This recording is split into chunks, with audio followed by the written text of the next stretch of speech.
In the Eastern Democratic Republic of Congo, armed groups have been fighting over the same territory for 30 years. The names change, the justifications rotate, ceasefire agreements are signed and broken and signed again. The death toll is estimated at 6 million people, one of the deadliest sustained crises since the Second World War. The world pays almost no attention. That too is part of the story. But before the history, before the politics, before the maps of rebel movements and proxy wars, the ground, beneath the eastern Congo, lies one of the most extraordinary geological formations on Earth. It is called the Central African Copper Belt, a band of ancient metamorphic rock stretching through Zambia and the Southern Democratic Republic of Congo, shaped by tectonic forces over billions of years. The specific conditions of pressure, heat, and chemical exchange produced concentrations of metals that have almost no parallel anywhere else on the planet. Start with cobalt. Cobalt is a hard silver-blue metal. For most of its history, it was prized as a pigment. The deep blue in medieval glass in Tang Dynasty porcelain is cobalt blue. But in the era of rechargeable batteries, cobalt became something else entirely. It became the element that gives a lithium-ion cathode its structural stability and its energy density. Without cobalt, the battery technology that powers every smartphone, every laptop, and every electric vehicle does not function in its current form. The Democratic Republic of Congo holds approximately 60 to 70% of the world's known cobalt reserves. 60 to 70% of the entire world's supply in one country. But the Copper Belt is only the beginning. Move north and east into North and South Kivu, the provinces that have been burning since the 1990s, and you find coltan, short for columbite tantalite, a heavy, dull black ore refined into tantalum, a metal with an extraordinary ability to store and release electrical charge in a very small space. That property makes tantalum essential in capacitors. Capacitors are in everything, every phone, every laptop, every satellite, every weapons guidance system. A substantial portion of the world's coltan supply, by some estimates between 20 and 40%, comes from the eastern Congo. Add copper in industrial quantities, cassiterite, the tin ore present in every soldered circuit board on Earth, confirmed lithium deposits in the southeast, gold distributed across dozens of contested territories. Gold distributed across dozens of contested territories that armed groups have taxed for decades. The total mineral wealth beneath Congolese soil has been estimated at $24 trillion. The country's annual GDP is approximately 60 billion. That gap between what the Earth contains and what the population earns is not a development failure waiting to be corrected. It is a structure that has been actively maintained in different forms by different actors for over 130 years. The Congo was never colonized for its people. It was colonized for its ground. And in 130 years, that arrangement has never fundamentally changed. This channel is called Earth and Empire because the Earth always comes first. The geology, the geography, the resources, the empires follow. If that is the frame you want to understand the world through, subscribe. The argument continues. To understand why the Congo is the way it is, you need to understand what was built there and what was deliberately never built. In 1885, at the Conference of Berlin, the European powers partitioned Africa. The Congo Basin was not assigned to Belgium. It was assigned as personal property to one man, King Leopold II. He called it the Congo Free State. It was neither free nor a state. It was the largest personal extraction enterprise in the history of modern capitalism. Leopold's primary target was rubber. Global demand for rubber in the late 19th century, for bicycle tires, for telegraph cable insulation, for industrial machinery, was intense. and the Congo's forests were full of rubber vines. Leopold imposed a quota system. Every village was required to deliver a fixed quantity of rubber to his agents monthly.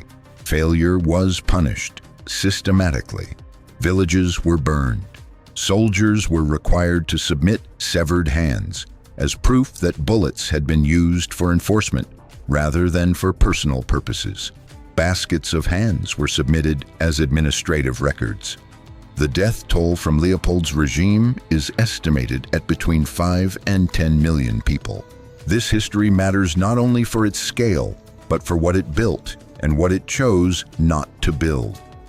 Leopold's Congo was not designed to produce a functioning country.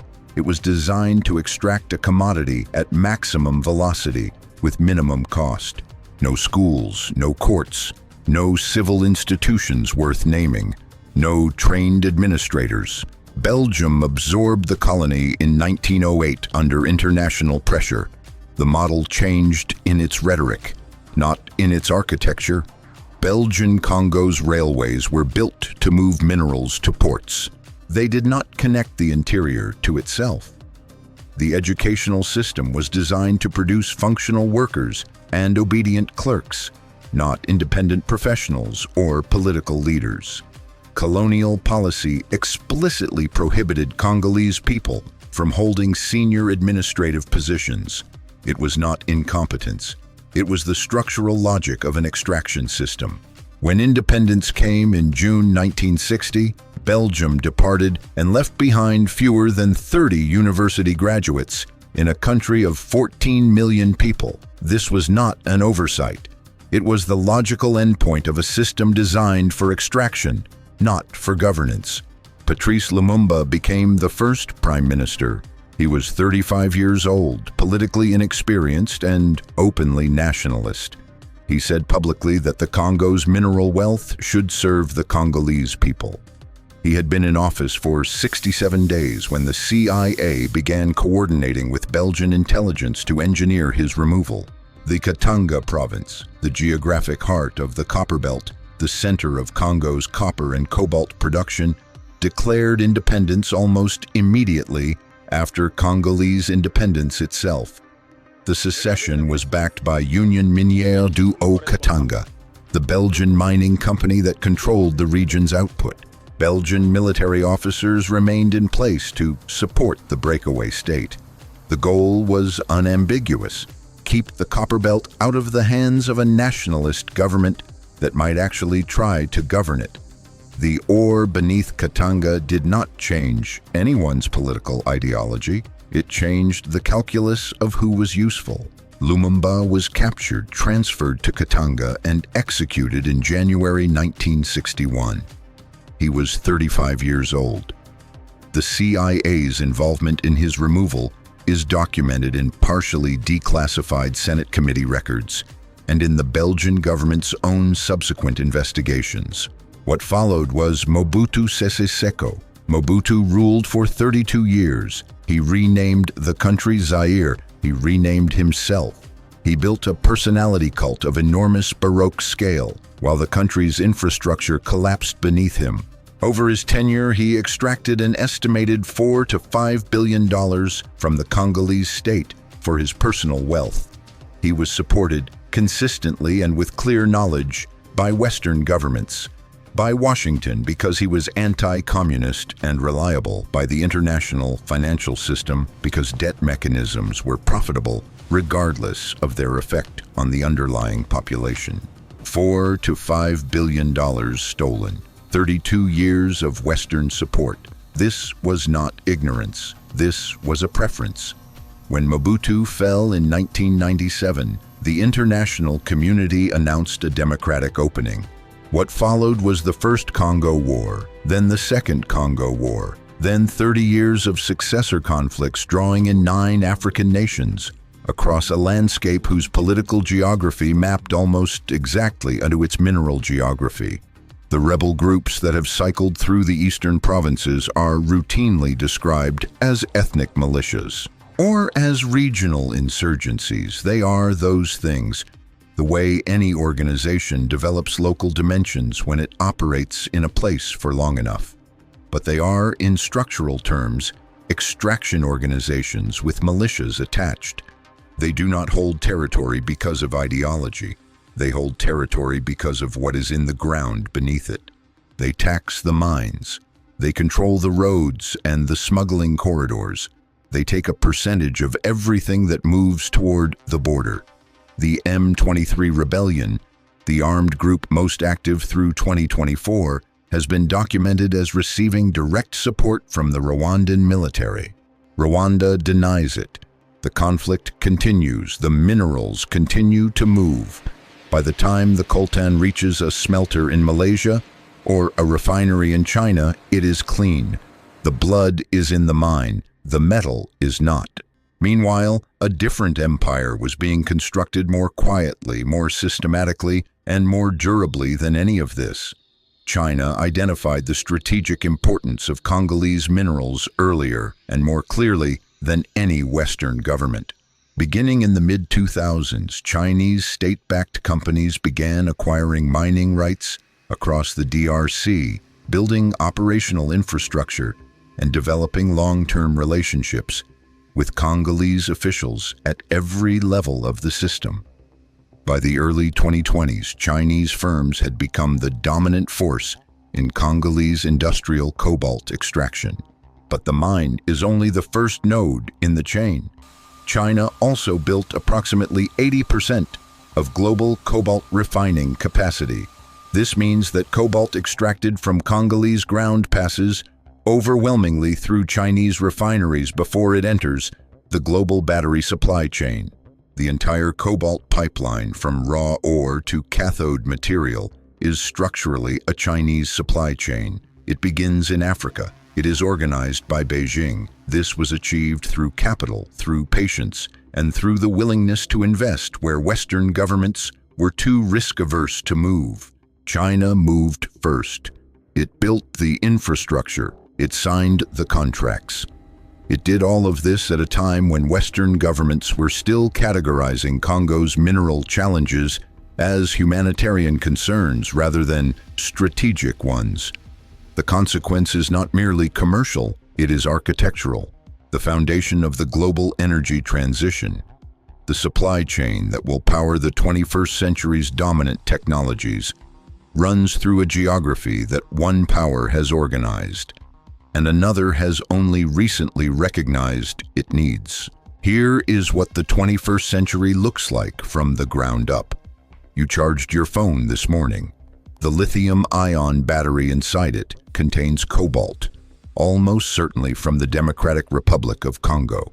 That cobalt was almost certainly refined in China.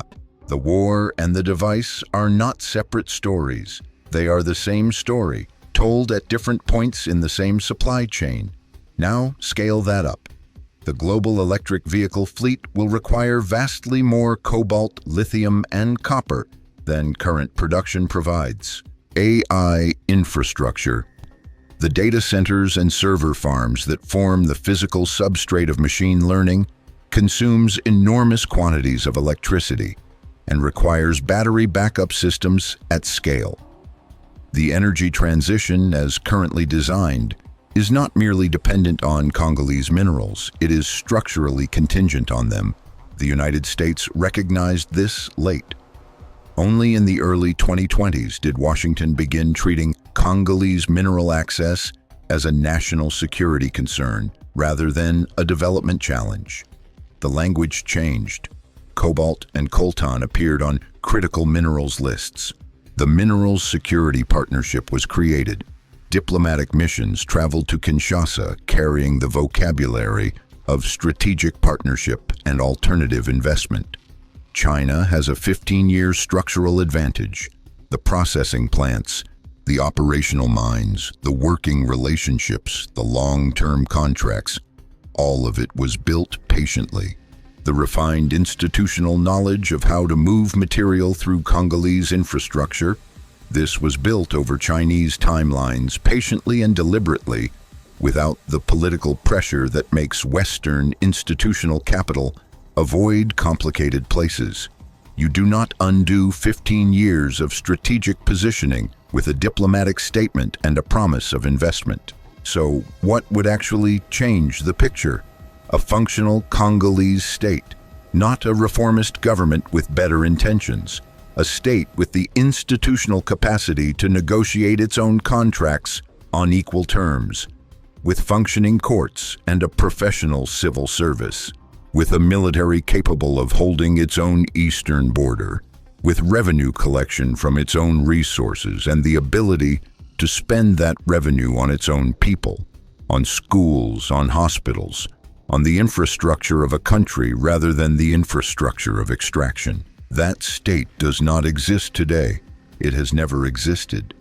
And the reason it has never existed is not that Congolese society lacks the capacity to build it. It is that every external actor who has profited from the current arrangement has had a structural incentive to ensure it never emerged. A functional Congolese state with genuine sovereignty over its resources would, for the first time in 130 years, be able to charge the actual price for what the earth contains. Every company, every government, every empire that has benefited from the existing arrangement would need to pay more, accept less control, negotiate from a weaker position. The incentive to prevent that state has always been stronger than the stated political will to create it. This is the mechanism, not a conspiracy, not a singular decision made by a singular villain, an incentive structure, one that has persisted across 5 political eras, 3 colonial regimes, 1 Cold War, and now a technological transition, because at every stage, for every actor with power over the outcome, the existing arrangement was more profitable than the alternative. The 21st century is now forcing a question this incentive structure has never had to face at this speed or this scale. The energy transition, the shift from fossil fuels to electrified transport and infrastructure, will be the largest materials mobilization in modern history. The cobalt, the coltan, the copper, the lithium, the physical substrates of that transition are concentrated in the eastern Congo to a degree that has no parallel. The demand for those materials will not decrease, it will accelerate. The optimistic reading is that Western governments, now genuinely alarmed by their strategic dependence on a supply chain they do not control, will finally invest in Congolese institutional capacity, not in humanitarian aid, but in the governance, legal infrastructure, and state apparatus that would allow the DRC to be a real counterparty, in a real negotiation. That, for the first time in 130 years, rational strategic interest and long overdue justice might point in the same direction. The pessimistic reading is that the urgency of the energy transition makes the old arrangement more appealing, not less. That the pressure to extract at maximum speed overwhelms any reformist impulse. That the incentive structure Leopold built is simply too convenient to dismantle when the demand for what it produces has never been higher. History gives a clear preference between these two readings. The Congolese Craton formed billions of years ago. The first empires built upon it arrived from Brussels. The current dominant empire organized itself in Beijing. The next will arrive from wherever the demand is sharpest and the patience is longest. The earth does not negotiate. The question is not whether the world needs the Congo. The world needs the Congo desperately. The question is whether the world will ever decide that a country is worth more than what it contains. So far, history offers one answer. The ground keeps offering a different one.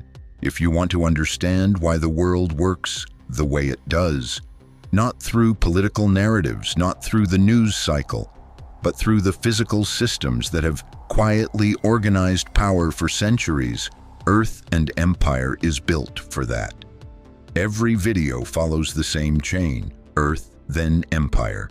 Subscribe and stay for the next one.